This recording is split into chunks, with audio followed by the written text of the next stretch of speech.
Assalamualaikum warahmatullahi wabarakatuh. Perkenalkan, kami dari kelompok 10 yang beranggotakan M. Saski dan Al-Fajri ingin mempresentasikan materi tentang depth first dan breadth first.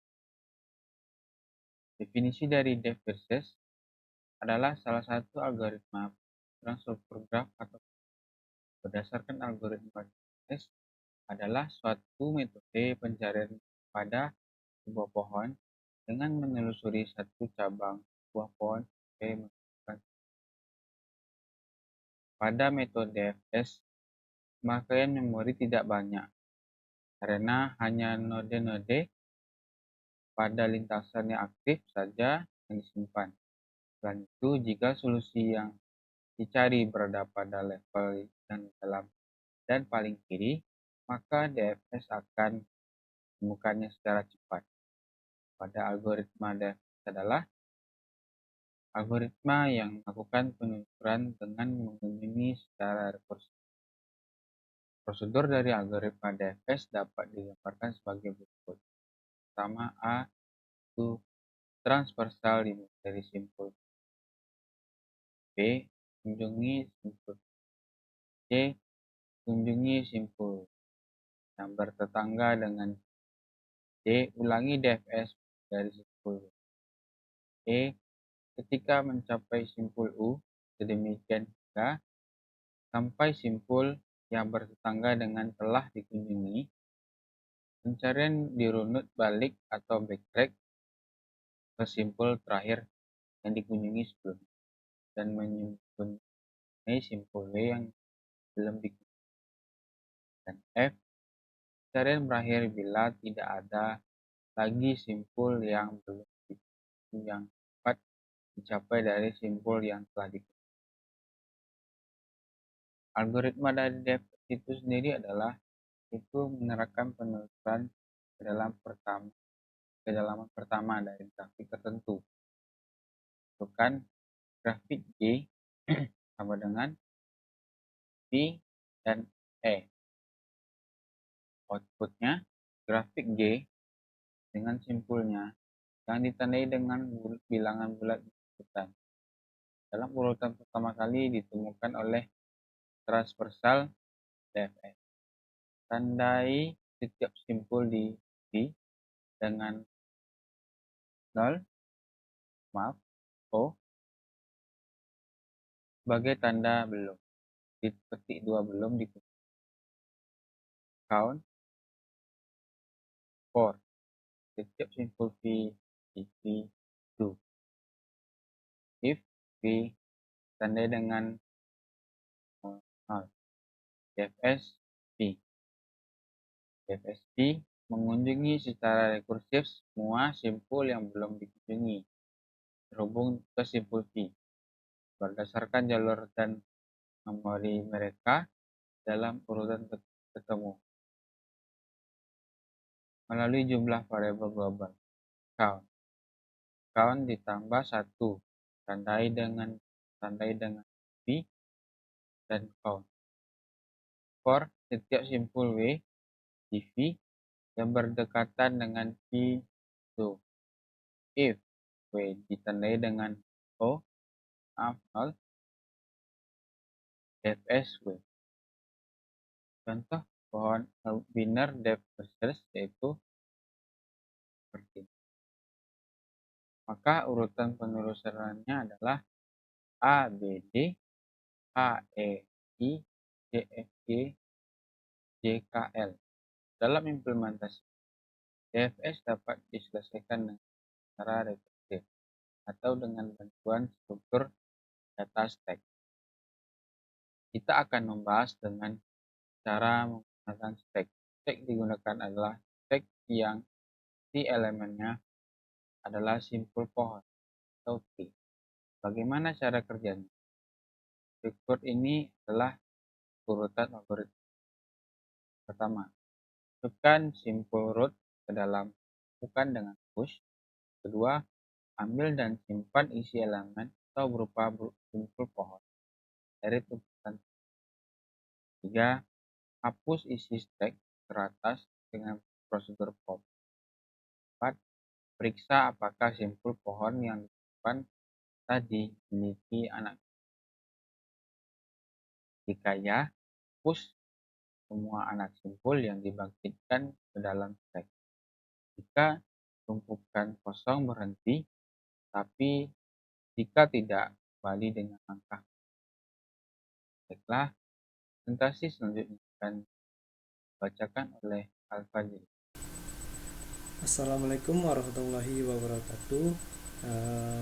Nama saya Al-Fajri dari kelas TIF 4B. Di sini saya akan menjelaskan tentang definisi breadth first search atau disingkat dengan BFS. BFS adalah suatu metode yang melakukan pencarian secara melebar yang mengunjungi simpul secara pre-order, yaitu mengunjungi satu simpul kemudian mengunjungi semua simpul yang bertetangga dengan simpul tersebut dahulu. Selanjutnya, simpul yang belum dikunjungi dan bertetangga dengan simpul-simpul yang tadi dikunjungi. Demikian seterusnya. Jika graf berbentuk pohon, graf berakar, maka semua simpul pada aras D dikunjungi lebih dahulu, sebelum simpul-simpul pada aras D ditambah 1. Algoritma BFS adalah teknik umum yang digunakan untuk melakukan transversal pada graf. Prosedur algoritma BFS adalah sebagai berikut. Yang pertama, transversal dimulai dari simpul V. Yang kedua, kunjungi semua simpul V. Yang ketiga, kunjungi semua simpul yang bertetangga dengan simpul V terlebih dahulu. Yang keempat, kunjungi simpul yang belum dikunjungi dan bertetangga dengan simpul-simpul yang tadi dikunjungi. Demikian seterusnya.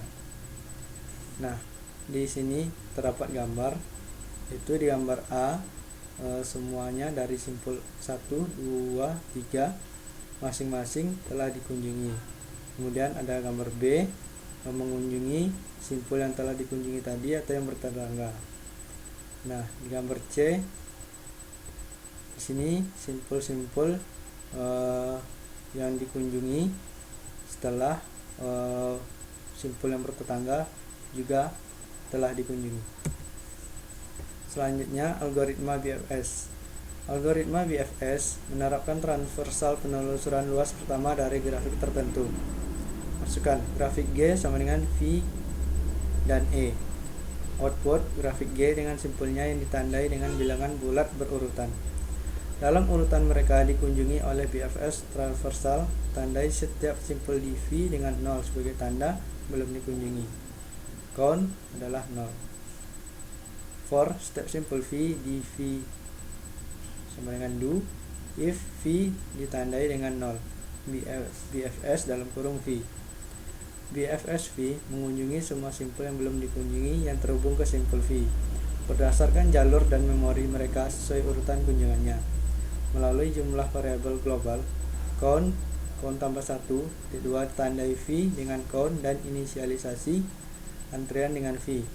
While antrian tidak kosong, do. For step simpul W di V yang berdekatan dengan simpul depan do. If W ditandai dengan 0. Count tambah 1, 2 tandai W dengan count. Lalu add W ke antrian. Kemudian remove simpul dari Q. Nah, di sini diperlukan A matriks ketetanggaan A sama dengan AIJ yang berukuran N AIJ sama dengan 1.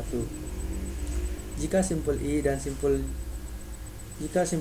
simpul J bertetangga, AIJ sama dengan 0 jika simpul I dan simpul J tidak bertetangga. Antrian Q untuk menyimpan simpul yang telah dikunjungi. Pencarian dalam algoritma BFS dilakukan secara sistematis, artinya biasanya dikunjungi dalam satu arah, misalnya dari simpul paling kiri ke simpul paling kanan. Serupa dengan transversal di FS, berguna untuk menyertai transversal BFS dengan membangun yang disebut hutan pencarian luas pertama. Vertex awal transversal berfungsi sebagai akar dari pohon pertama di hutan tersebut.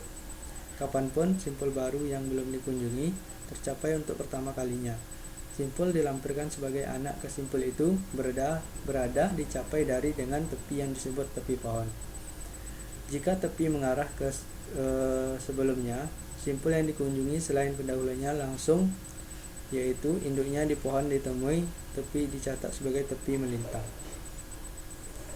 Algoritma BFS dapat digunakan untuk memeriksa konektivitas dan keaslian grafik, pada dasarnya dengan cara yang sama seperti DFS. Ini tidak berlaku bagaimanapun untuk beberapa kurang aplikasi langsung seperti menemukan titik artikulasi. Di sisi lain, ini dapat membantu dalam beberapa situasi di mana DFS tidak bisa. Misalnya, BFS bisa digunakan untuk menemukan jalur dengan jumlah sisi paling sedikit di antara dua yang diberikan sudut. Untuk melakukan ini, kita memulai transversal BFS di salah satu dari dua simpul dan berhenti. Itu segera setelah puncak lainnya tercapai. Nah, sekian dari kelompok kami. Terima kasih, semoga bermanfaat. Assalamualaikum warahmatullahi wabarakatuh.